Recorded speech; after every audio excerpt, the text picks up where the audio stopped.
What is up, guys? My name is Pocketcraft and welcome back to the channel.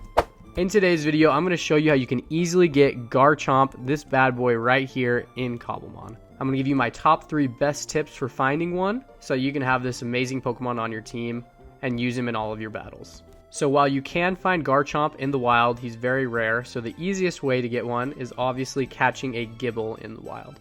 Now Gible will spawn in any mountain biome, which are pretty common all throughout Cobblemon. We're in one right now, but he is an ultra rare spawn, and he has about a 5% chance of spawning in the ultra rare bucket. So while these mountain biomes are pretty common, he is not.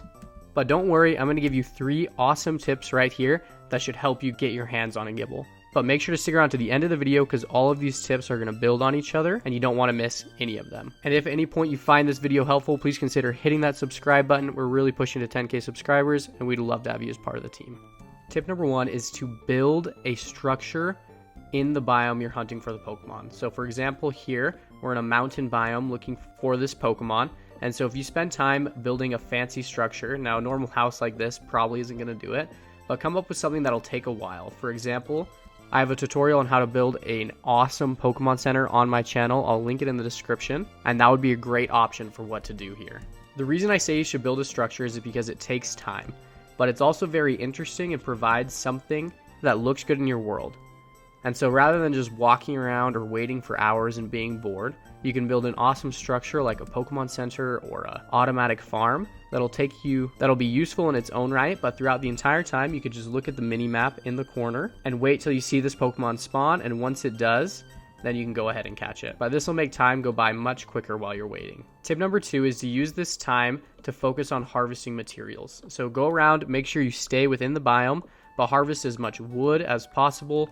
Then you can go on stone, dirt, whatever material you're looking for. If you know anything about Minecraft, you know you can always use more wood, stone, and coal. And so you might as well make this time as productive as possible. Go ahead and harvest as many materials as you can, as long as you stay within the biome. This will make time go by more quickly. Again, it's something productive that you can be doing while you're waiting around. And just make sure you pay really close attention to the minimap the entire time, because eventually the Pokemon you're looking for will show up, and you can go ahead and catch it. And then finally, for tip number 3, I would recommend giving an experience share, or ideally 5, to Pokemon that you want to train, like my adorable heart-shaped Wooper here. And then make sure you have at least one powerful Pokemon in your party, and just go around, enter into as many battles as possible, defeat them with your strong Pokemon, and then this is a way you can train up your low-level Pokemon, which always takes time, it's always a grind, but you might as well do it in a biome where you're hunting rare Pokemon that you want to catch. That way, like the other ones, you're getting 2 benefits out of this. You're leveling up your Pokemon, but you're also spending time in this biome, and eventually that Pokemon you're looking for is going to show up on that mini-map. If you follow these tips, you should be able to easily find a Gible in Cobblemon, and if you enjoyed this video, please check out this video right here where I share the top 50 tips and tricks for Cobblemon.